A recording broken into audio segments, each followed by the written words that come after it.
हमारी संस्कृति, हमारे संस्कार सदा रहे हमारे साथ। भारत के महान ग्रंथों और काव्यों का संपूर्ण संकलन। सब्सक्राइब करें तिलक। कई तरीके की एलईडी लाइट्स आपके घर और ऑफिस के लिए। GR LED lights, make India bright.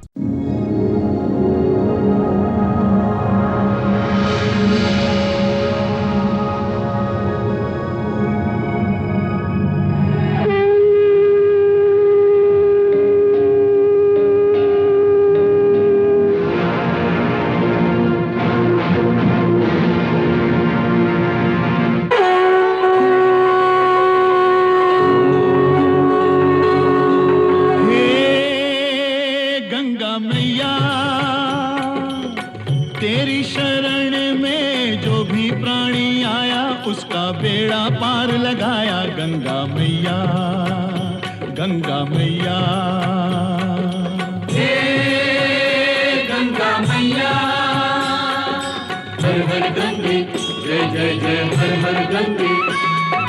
निर्बल का बल तेरा ये जल, अमृत जैसा सबके लिए। इसमें नहा के तन निर्मल हो, मन पावन हो जो इसको पिए। डूबे कभी ना उस पानी की नैया, जिसकी तू बन जाए खिवैया। गंगा मैया, तेरी जय हो जय हो जय हो गंगा मैया। हर हर गंगे, जय जय जय हर हर गंगे, हर हर गंगे, जय जय जय हर हर गंगे मैया, हर हर गंगे, जय जय जय गंगा मैया।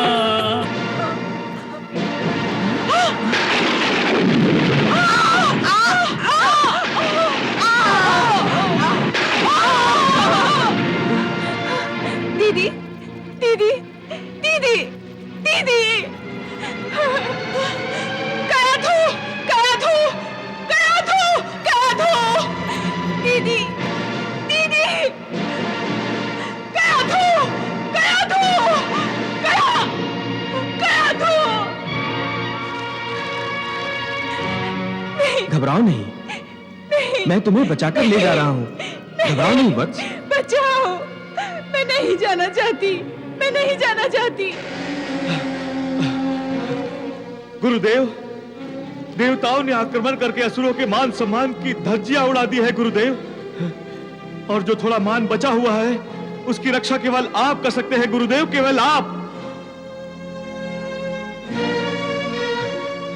अपने अनुष्ठान से जाग जाइए गुरुदेव, अपने अनुष्ठान से जाग जाइए। गुरुदेव, आपने मुझे असुरों के राज्य की सुरक्षा का उत्तरदायित्व सौंपा था, परंतु मैं अपने उत्तरदायित्व का पालन नहीं कर सका। यदि आप चाहें तो मुझे मृत्यु दंड दे दीजिए गुरुदेव, परंतु असुरों की रक्षा कीजिए गुरुदेव, असुरों की रक्षा कीजिए। पिताश्री अपनी तपस्या में ऐसे लीन है कि उन्हें कुछ भी सुनाई नहीं दे रहा। यदि आपने भी मेरी बात नहीं सुनी तो हो चुका असुरों का कल्याण। देवता निर्भय होकर आप दोनों की अनुपस्थिति का लाभ उठा रहे हैं गुरुदेव। हमारी रक्षा कीजिए गुरुदेव, हमारी रक्षा कीजिए। अब मैं क्या करूं गुरुदेव, अब मैं क्या करूं? मुझे छोड़ दीजिए, मुझे असुर लोग वापस जाने दीजिए, मुझे छोड़ दीजिए। कयाधु, पागल हो गई हो क्या? हम तुम्हें असुरों के चंगुल से छुड़ा लाए हैं और तुम हो कि फिर उनके जाल में फंसना चाहती हो। परंतु मैं अपने पति परमेश्वर की आज्ञा के बिना कहीं नहीं जा सकती। कयाधु,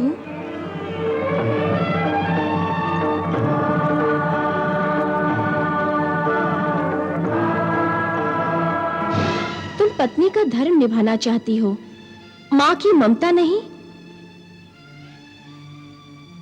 असुर तुम्हारे होने वाले बालक और स्वयं तुम्हारे प्राणों के शत्रु हो गए हैं। तुम्हें अपनी जान की चिंता नहीं, परंतु अपने होने वाले बालक की तो चिंता करो। क्यों उसे मृत्यु की खाई में ढकेलना चाहती हो? परंतु यदि मैं इस तरह चली गई तो असुरेश्वर नाराज हो जाएंगे। पुत्री कयाधु, तुम मां बनने जा रही हो, परंतु ममता क्या होती है ये नहीं जानती। ममता का धर्म होता है कि अपनी संतान को सुरक्षा प्रदान करे। इसलिए मैं तुम्हारी मैया होकर तुम्हें असुरों के बीच संकट में नहीं छोड़ सकती थी। मेरे होते हुए यदि तुम्हें कुछ हो जाता तो मुझे मैया कहलाने का अधिकार ही नहीं रह जाता। हे गंगा मैया, मुझे क्षमा कर दीजिए, मुझसे भूल हो गई। आपने मेरी रक्षा करके मुझे भी ममता का धर्म निभाने की सीख दी है। मैं पत्नी का धर्म निभाते हुए ममता का धर्म भूल बैठी थी।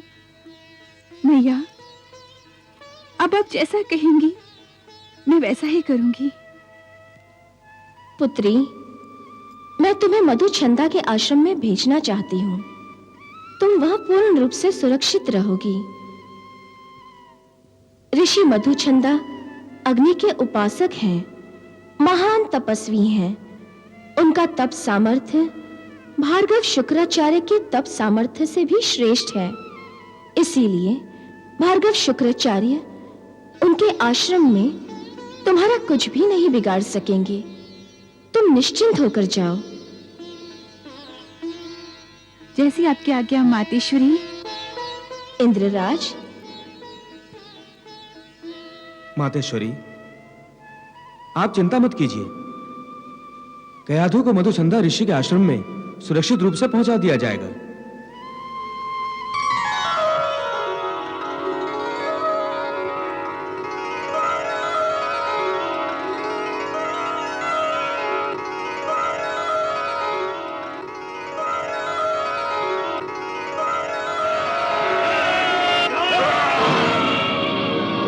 हम इन देवताओं को छोड़ेंगे नहीं। चलो इनका पीछा करते हैं।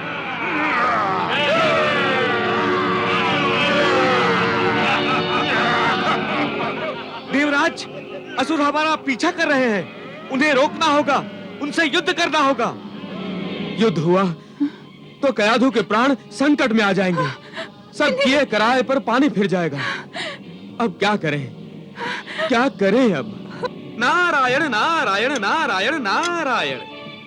देवर्षि, आप उचित समय पर आए हैं। प्रणाम देवर्षि। कल्याणमस्तु। देवेंद्र, आप असुरों के साथ युद्ध कीजिए और मैं कयाधु को ऋषि श्रेष्ठ मधुचंदा के आश्रम में ले जाता हूं। देवर्षि, आपने तो मेरे मन की बात कह दी है। नारायण नारायण नारायण नारायण। नारायण नारायण नारायण नारायण नारायण नारायण। नारायण नारायण नारायण नारायण। वाह प्रभु, आपकी लीला अगाध है। चलो कयाधु।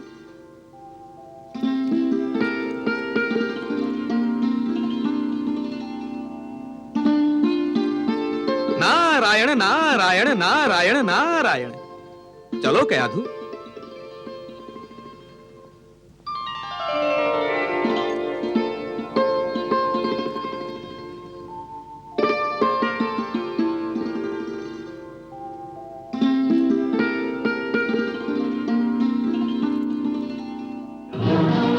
चलो सैनिकों, चारों तरफ से घेर लो इन देवताओं को। चलो।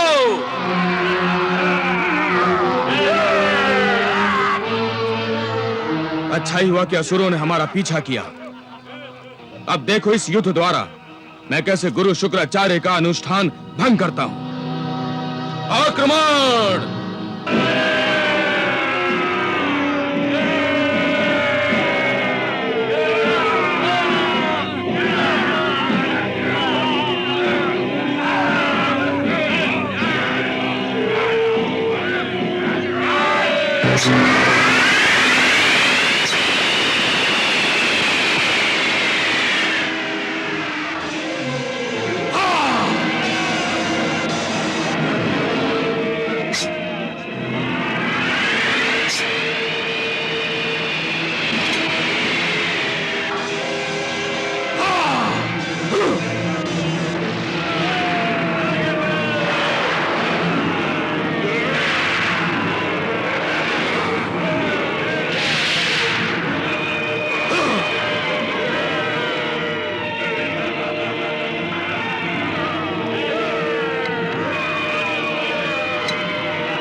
मैं जानता हूं तुम्ही ने मेरा यज्ञ अनुष्ठान भंग करवाया है।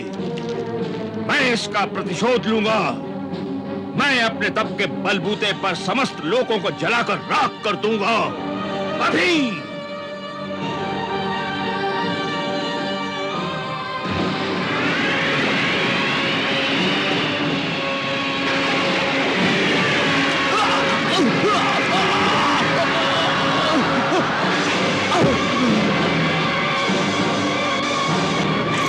आल्हाद, पुत्र आल्हाद, होश में आओ आल्हाद।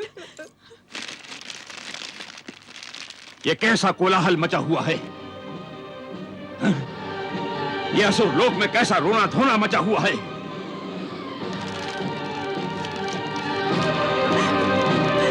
पुत्र आल्हाद, होश में आओ पुत्र। आल्हाद, आल्हाद होश में आओ आल्हाद। आल्हाद, पुत्र उठो, होश में आओ पुत्र।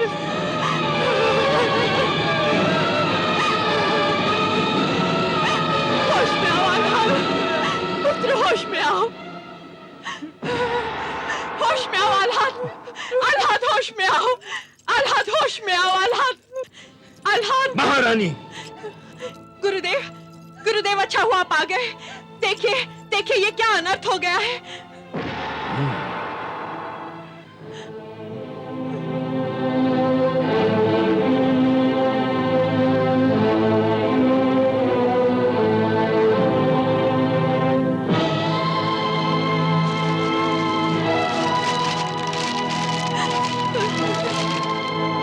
किसने किया ये अनर्थ? किसने? देवेंद्र ने गुरुदेव, देवेंद्र ने। उसने हमारी सुंदर नगरी को शमशान भूमि में बदल दिया गुरुदेव।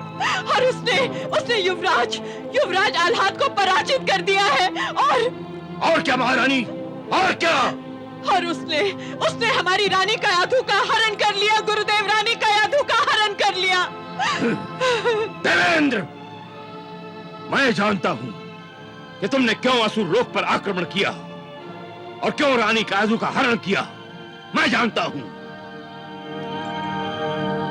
तुम चाहते हो कि कयाधु हमारे परम शत्रु विष्णु के भक्त को जन्म दे, परंतु ऐसा नहीं होगा, कदापि नहीं होगा। तुमने कयाधु को अवश्य कहीं छुपा दिया होगा। मैं इसी समय पता लगाता हूं कि कयाधु कहां है। इसी समय।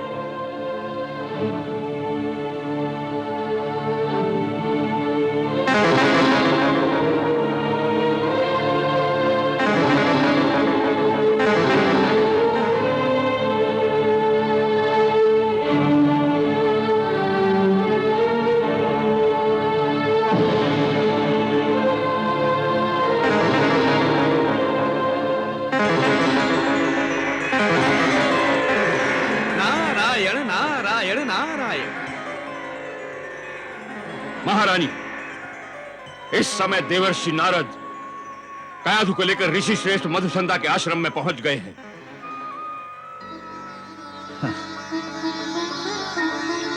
ऋषिवर प्रणाम। प्रणाम ऋषि श्रेष्ठ। ये है रानी कयाधु। सदा सुखी भव। रानी कयाधु, ऋषि श्रेष्ठ मधुचंदा के इस पवित्र आश्रम में तुम अत्यंत सुरक्षित हो।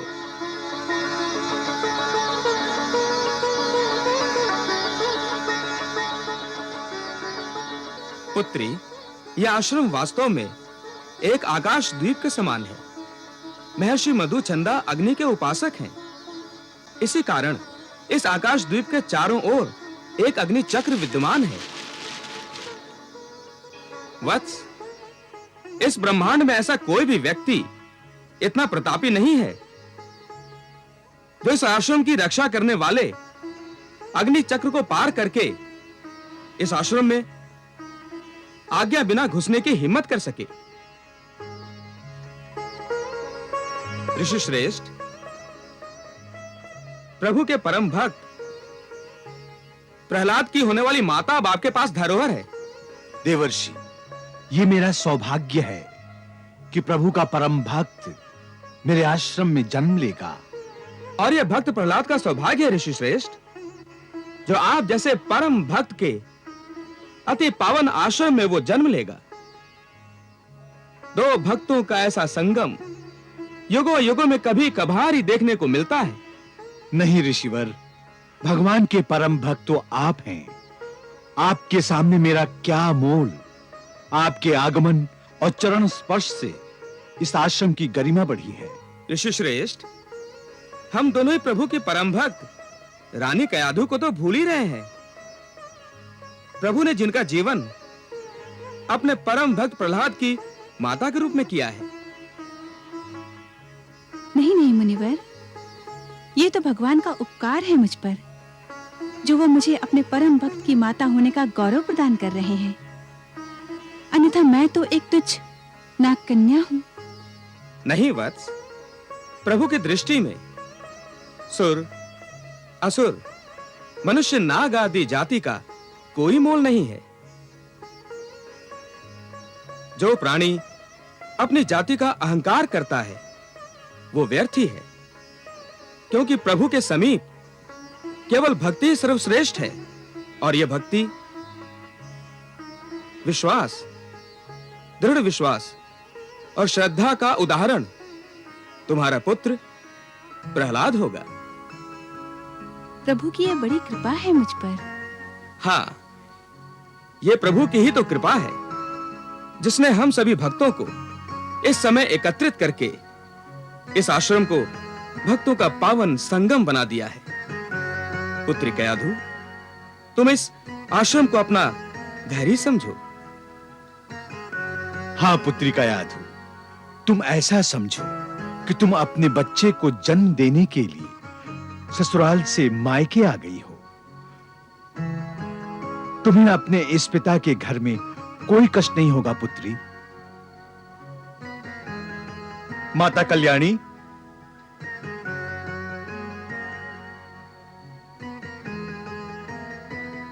आज्ञा गुरुदेव। आज से कयाधु तुम्हारे साथ रहेगी। जी, आओ पुत्री।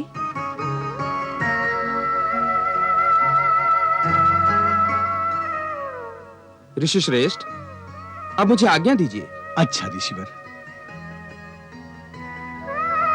नारायण नारायण नारायण।